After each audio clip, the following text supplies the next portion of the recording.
Yan guys, ready na po ang ating napakasarap na lumpia and let's try it.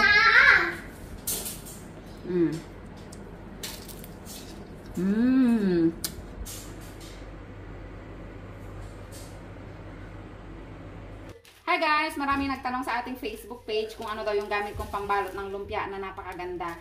So ito po siya, spring roll pastry. Ayan, Thailand brand siguro po ito. Or Chinese, dahil may sulat siyang Chinese, I don't know. Pero makikita nyo, I'm sure ito sa mga grocery store. So, ganito po ang ginagawa kong technique para maganda yung ating binabalot na lumpia. So, isang buo po yan. Ganyan. Kudrado siya. At kinat ko lang po ng kutsilyo. Noong buo pa siya, napaghiwa-hiwalay ko na po kasi. Kinat kong ganyan. Kaya naging 2 piraso po siya. So, ganito po ang gagawin natin para makuha natin itong perfect at napakagaganda at secure na lumpia. Hindi ka tatakasan ng iyong mga karne. So, ganyan. Ipapatong po natin dito. Mayroong natira konti sa dulo. And kukuha tayo ng ating palaman. Kinakamay ko na lang po dahil tira-tirang lumpia mixture na lang po ito.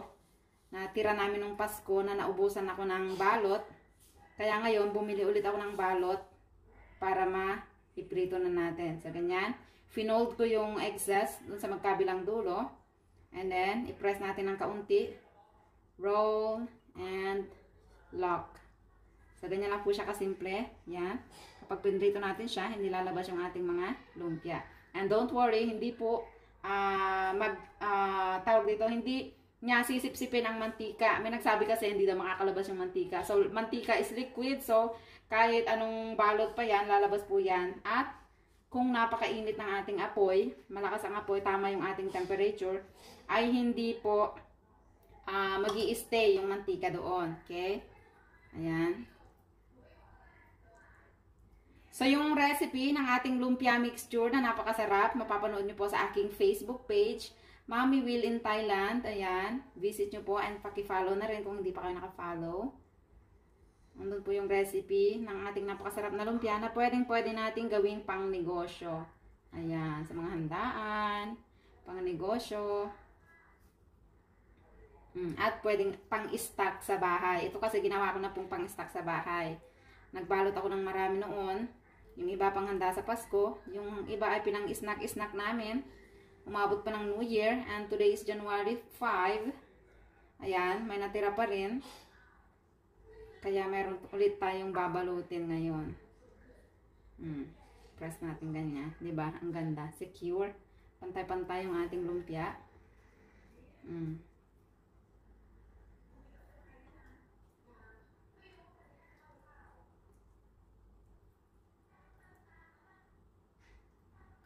So, marami na akong nilalagay na palaman or yung ating lumpia meat. Dahil baka hindi na naman po magkasya yung ating pambalot. Yung ginawa kong panghanda noon ay kinauntian ko lang yung laman para naman makakain ang lahat. Ayan. Di ba ganun sa mga handaan o kaya pangbenta?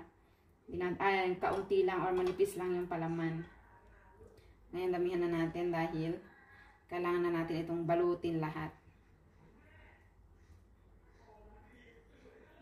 Yan. So maraming celery at coriander po yung ating timpla ng lumpia. Kaya napakasarap at napakabango. And syempre, nutritious.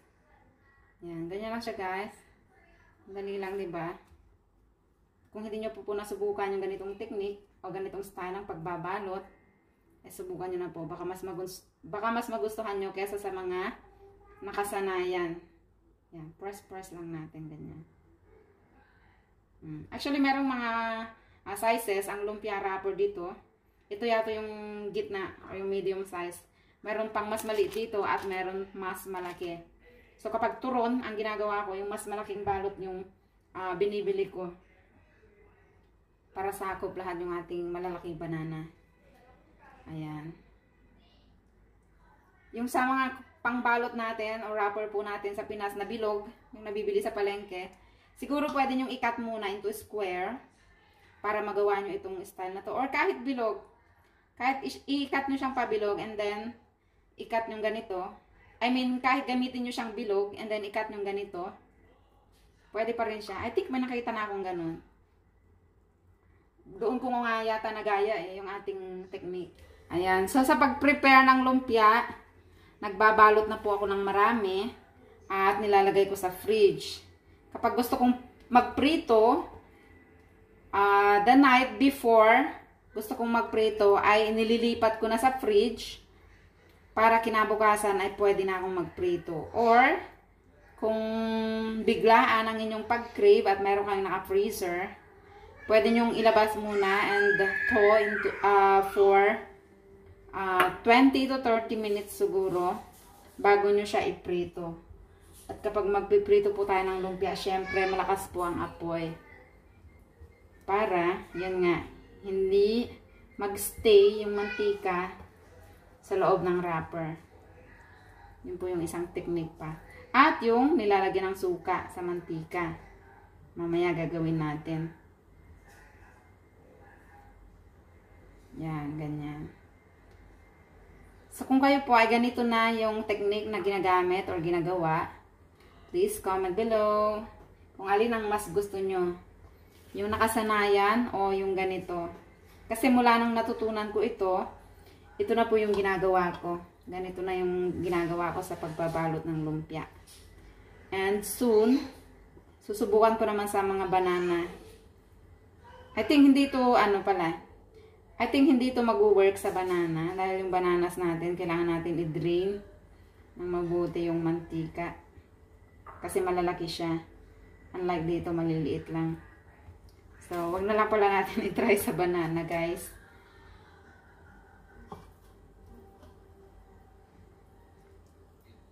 At mamaya gagawa po tayo ng suka. Yan, no?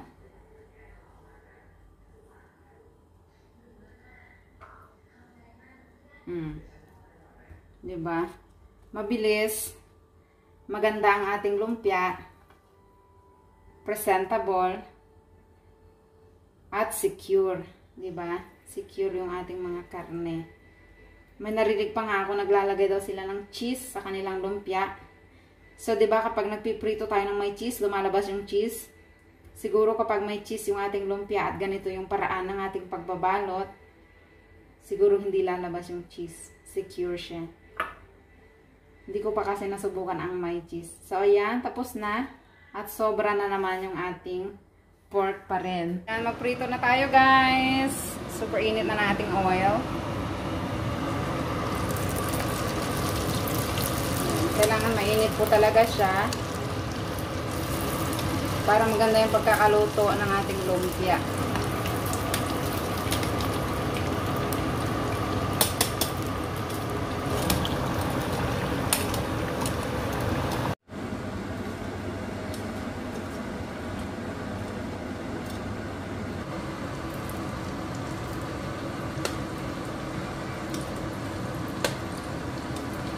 So, gagawa naman po tayo ng sausawan. Of course, we have onion.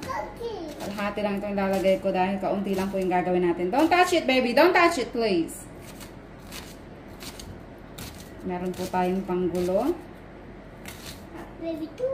Yan. Direkta na natin.